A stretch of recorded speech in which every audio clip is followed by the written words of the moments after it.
ඉතින් ආයිබෝන් හැමෝටම කොහොමද? හැමෝම සතුටින් ඉන්නව නේද? ඉතින් අද ට්‍රැවල් වීඩියෝ එකක් කරන්න ආපු හිතාගෙන ආපු ගමනක් නෙමෙයි. පොඩක් නිදහසේ සතුටින් පරිසරය විඳින්න ඉන්න පුළුවන් පැත්තකට මම ආවා. ඒ තමයි රිකිල්ල ගස්කඩ.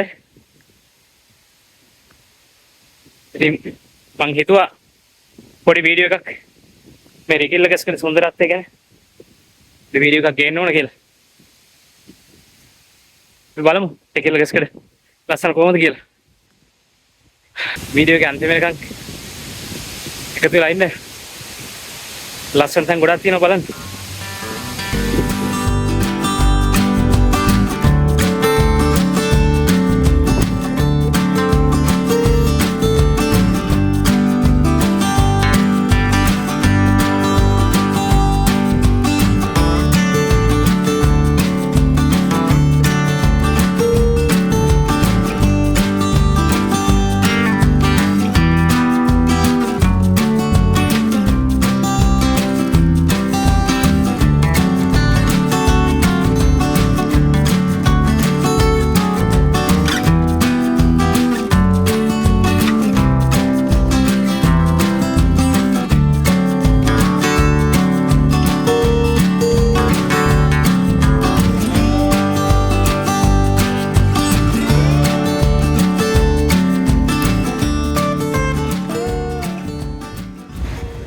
මාර ලස්සන view එකක් තියෙන්නේ. මම දැන් ඇත්තටම ඉන්නේ ගහක් උඩ පැලක. එළ මේ ගහේ වර්ගය නම් මොකක්ද දන්නේ නැහැ. සුදු පාට කඳක් තියෙන. ඉතින් ගහ. මේ ගහේ අඩුවට තමයි මේක ලයි කරලා තියෙන්නේ.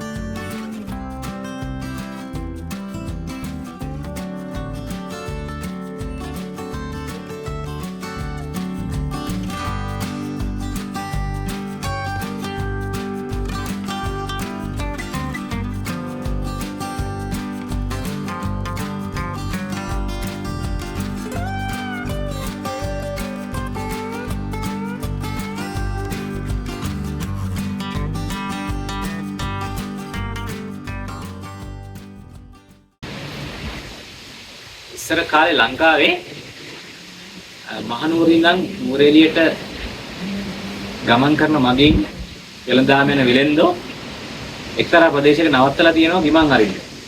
ඉතින් මේ ප්‍රදේශය රිකිල්ල ගස් වනාන්තරයකින් මායිම් වෙච්ච පාර අයිනේ තියෙන එලිමහන් ප්‍රදේශයක්. ඉතින් මගින් වෙලෙන්දෝ ඒ හැරිය ගිමන් හරින හින්දා ක්‍රමක්‍රමයෙන් මේ ප්‍රදේශේ පොඩි පොඩි කඩ හැදිලා කඩ මණ්ඩියක් පිහි වෙලා තියෙනවා. ඉතින් ඒ රිකිල්ල ගස් වනාන්තරයකට මායිම් වෙච්ච එලිමහන කඩමණ්ඩියක් හැදිච්ච ප්‍රදේශයේ පස්සේ කාලෙක ජනාවාස වෙලා තියෙනවා. ඉතින් ඒ ජනාවාස වෙච්ච ප්‍රදේශය තමයි අද රිකිල්ල ගස් කියලා හඳුන්වන්නේ. අද අපි ඇවිල්ලා ඉන්නේ රිකිල්ල ගස් කරේ. ඉතින් අද රිකිල්ල ගස් කරට ඇවිල්ලා මම නැවතිලා ඉන්නේ පුංචි ලස්සන කඳු මුදලක තියෙන හෝටල් එකක. මම ඒ නම කියන්න අවශ්‍ය නැහැ මොකද මේක හෝටල් ප්‍රොමෝෂන් එක නෙමෙයි හින්දා. හැබැයි මම හිතන තියෙන ලස්සන පෙන්නන්න. ඉතින් රිකිල්ල ගස්කඩ ලස්සන බලන්න මේ ආවට ප්‍රදේශය පොඩ්ඩක් ඇවිදලා බලමු කොච්චර ලස්සනයිද කියලා.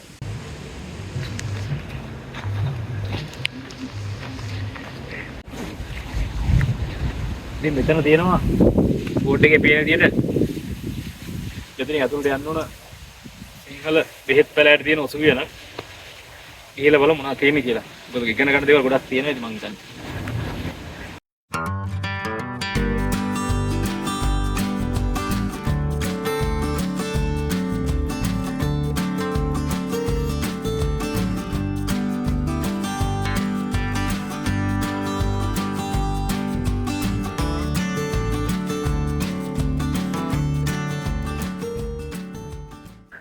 ඔයගලන්ට පේනවනම් මෙන්න මේක තියෙන්නේ රන්වන් කටු කරඬු කියලා. මේක මට මතකයි අපි චූටි කාලේ තුවාලයක් හැදුනහම කහ ටිකක් එක්ක මේකේ දලු තලලා ඒ තුවාලයට දානවා. දවස් දෙකෙන් තුනෙන් තුවාලේ සනීපයි. තුවාල වලට දාන බෙහෙත් ඖෂධයක් විදිහට මේක පාවිච්චි කරනවා. තමයි වෙන මොනවා හරි ඖෂධයක් වෙන විදිහට පාවිච්චි කරනවා දන්නේ නැහැ. හැබැයි මට මතක විදිහට මේක පාවිච්චි කරන්නේ අර තුවාල වලට දාන බෙහෙතක් විදිහට.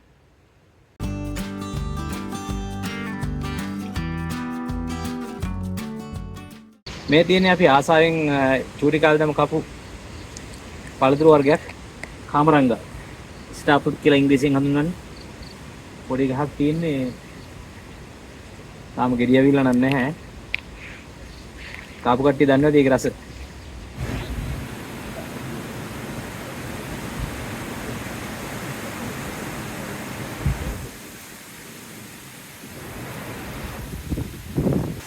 එළිය ඇවිදින්න බැරි තරමට හුළඟ වැඩි. ඉතින් හුළඟ බලා ගන්න ඕන නම් සීතල මිදුම් බලා ගන්න ඕන නම් මේ පැත්තට එන්න ඕන. මේ කාලේ මෙහාට පොඩ්ඩක් වියලි කාලගුණයක් තියෙන. හැබැයි සැරින් සැරේ පොද ගහනවා. පහුගිය ටිකේ මං හිතන්නේ ගොඩක් පායලා තියෙනවා. දැන් අද නම් වැස්ස ටිකක් මොනවා වුණත් අර කඳු වලට මිදුම් බාලා ඇන්දෑවේ සීතල එනකොට මාර ලස්සනයි පරිසරේ. සමහරව බේත් පැලෑටි වල නම් අහලත් නැහැ මොනවට ගන්නවද කියලාවත් දන්නේ නැහැ අත්‍තරම. බේත් පැලෑටි වර්ග මම හිතන්නේ 100 ගාණක් තියෙනවා මෙතන. ආදර්ශ සවාණක් විදියට ආදර්ශ වගාවක් විදියට දාලා ගොඩක් වටිනවා දෙන එක.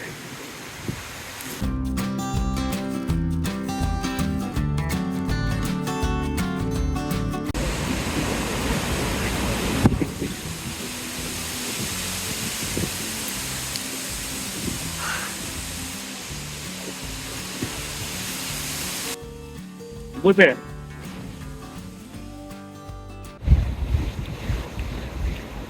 Good pair නෙමෙයි. නම් වල් pair යටයක්.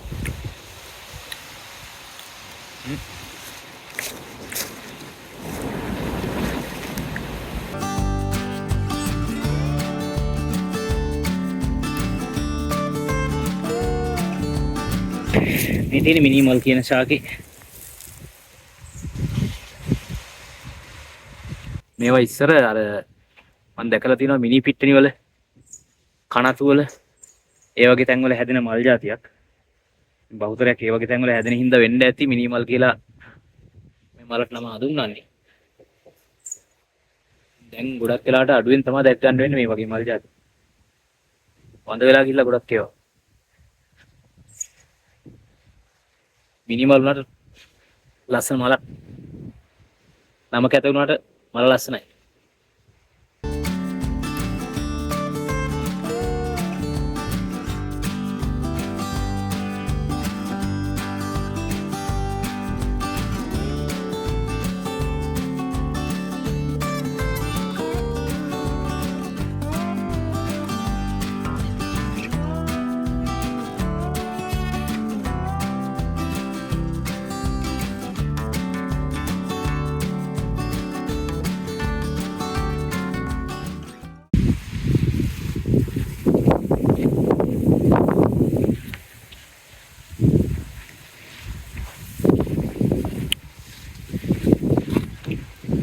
මේකට කියන බාලුලිය කියලා.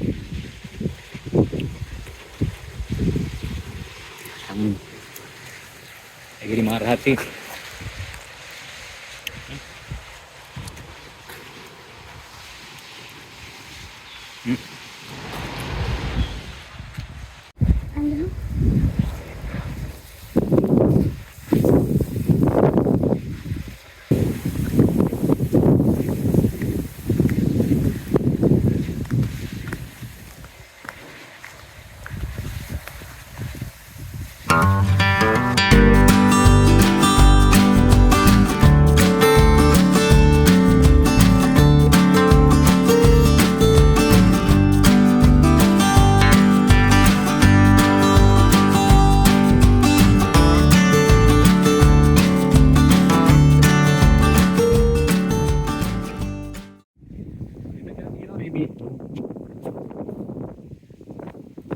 මේ තියෙන ගහ එරමිනිය ගහ. ඉතින් කැලේ ඇවිදිනකොට ගොඩක් අඩුවෙන් බලා ගන්න තියෙන ගහක්. මේ ගහේ තියෙන විශේෂත්වය තමයි මේ කඩාරම් බලනකොට මෙතන කට තියෙන්නේ කට්ටකුත් දන්නවා මගේ. මේ ගොඩාක් පරණ ගහක්. ගෙඩි නම් මේ වෙලාවේ නැහැ. මේ කියන්න පුළුවන්. තවම අවුරුදු 100ක් විතර පරණ ගහක් කියලා. සපලත් පුරා ඉරමිනිය. කස වුණාට මේ හදේ කට්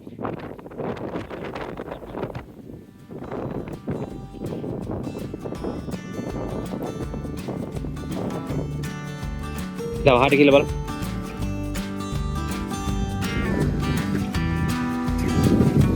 ඉතින් රිකෙල් ගස්කට කියන්නේ බොහොම සුන්දර පැත්තක්. මම ඉස්සෙල්ලා කිව්වා වගේ මම දැන් මේ ඉන්න තැන කනුපත් තියෙනවා. ලස්සන තැනක මම ඉන්නේ. අපි ඉස්සර නෝරේලි රිවර්ස්ටන් යන දාස කරුවා වගේ රිකෙල් ගස්කට කියන්නේ නෝරේලි රිවර්ස්ටන් වගේම ඇවිල්ලා පරිසරයේ සුන්දරත්වය විඳින්න පුළුවන්. බොහොම ලස්සන පැත්තක්.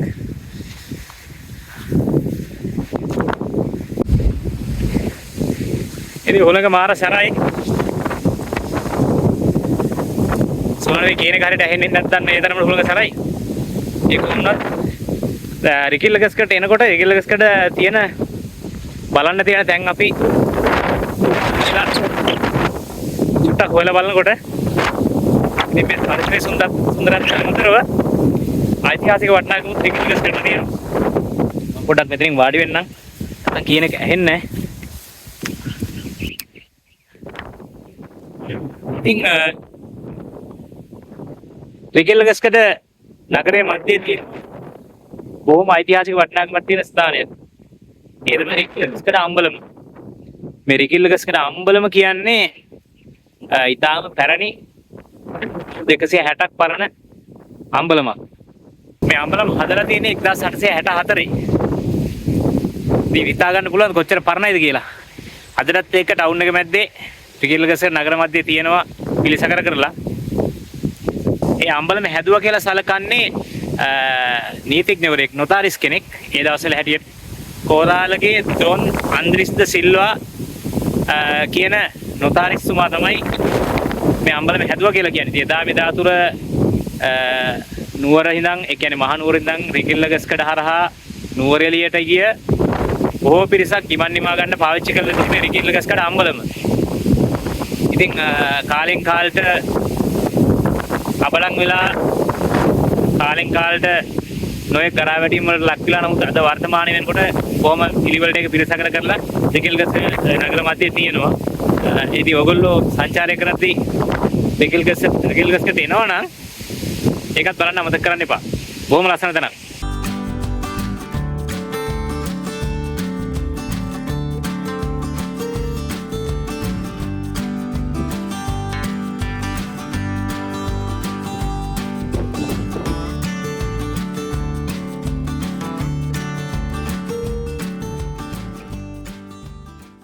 In every walk with nature, one receives for more than he seeks. ඉතින් සෝබාදාමත් එක්ක පියනගෙන හැම මොහොතකම පියවර තබන හැම මොහොතකම ඒ බලාපොරොත්තු වෙන දෙයට වඩා වැඩි දෙයක් සෝබාදාම අපිට දෙනවලු. ඒක තමයි මේක කියන්නේ. මේ හොඳ අදහසක් තියෙන වචන ටිකක් මේ වගේ තැනකට.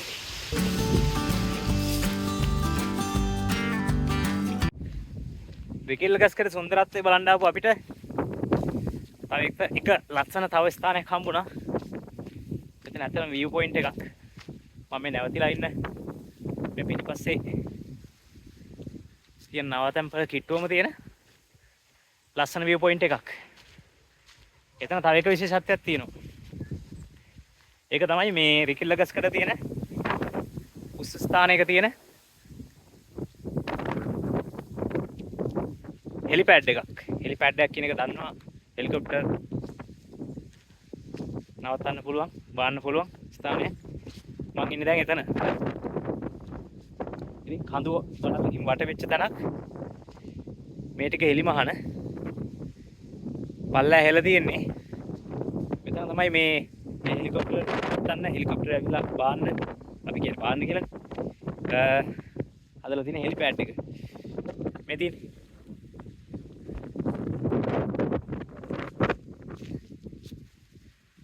ඉතින් මෙතනින් එහාට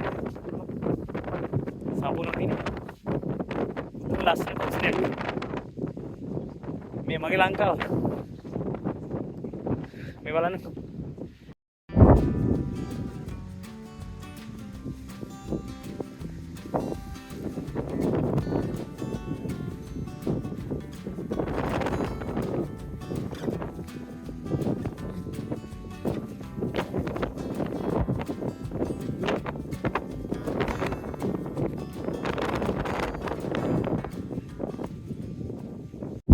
ඉතින් මම නැවතිලා ඉන්න නවාතැන්පල තියෙන්නේ හොටෙල් එක තියෙන අන්න අතන අර තියෙන කඳු මුදුනේ. ඉතින් බොහොම ලස්සන තැනක්. අර තියෙන බොහොම ලස්සන තැනක්. කාමරේටත් ලස්සන විවේකයක් තියෙනවා. ඒ අතරින් පල්ලයට හොටෙල් එකේ අතරින් පල්ලයට තනිකරම හෙලා තියෙනවා. මේ පැත්ත තනිකර මේක දිගටම හෙලා තියෙනවා. එයාවත් එක්ක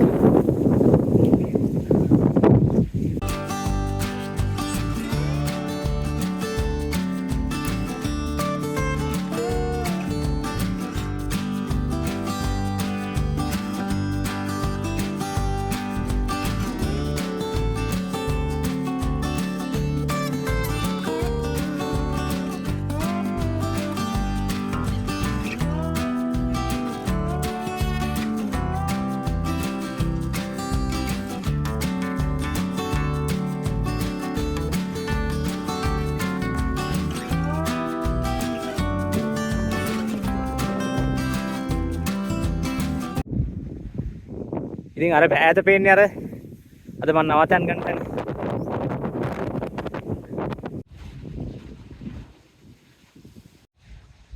මෙතන තැන පොඩ්ඩක් භයානකයි. මොකද හුලං සැර වැඩි. මෙතනින් පල්ලා හෙල. වැඩි වෙලා ඉන්නේ මම මෙතන මම පෙන්වන්න ඕන නිසා මෙතෙන්ට ආවේ. මාත් ටිකක් බයයි ඉන්නේ. හිටියට මෙන්න මෙතන පොඩ්ඩක් බලන්න. එන්න පේනවද හෙල? මං හිතන්නේ පේනවා ඔයාලට.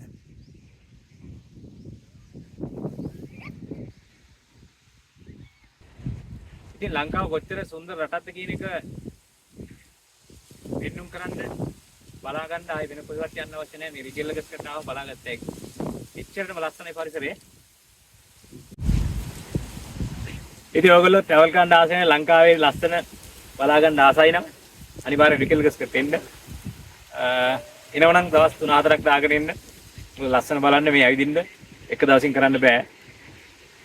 ගොඩාක් පරිසරය විඳින්න පුළුවන්. එන්ජොයි කරන්න පුළුවන්. අනිවාර්යයෙන්ම දවසක එන්න. ඉතින් අද මම මේ වීඩියෝ එකෙන් සමු ගන්නවා. තව ලස්සන තැනකට යන්න තියෙනවා. මම නවතන් ගන්න දැන් අතෙන්ට. ඒගොල්ලෝ වෙනේ මේ වීඩියෝ එක ගෙනාවේ. ඔළුවේ තන වැඩි. මෙතන ඉන්න එකත් බානකයි. ඉතින් වීඩියෝ එක හොඳයි නම් ලයික් එකක් දාන්න. මගේ channel එක subscribe කරන්න. ආයෙත් මේ වගේ ලස්සන තැනකින් පොඩි වීඩියෝ එකකින් අපි යන්නේ. සියලු දෙනාටම ජය වේවා. සතුටින් ඉන්න.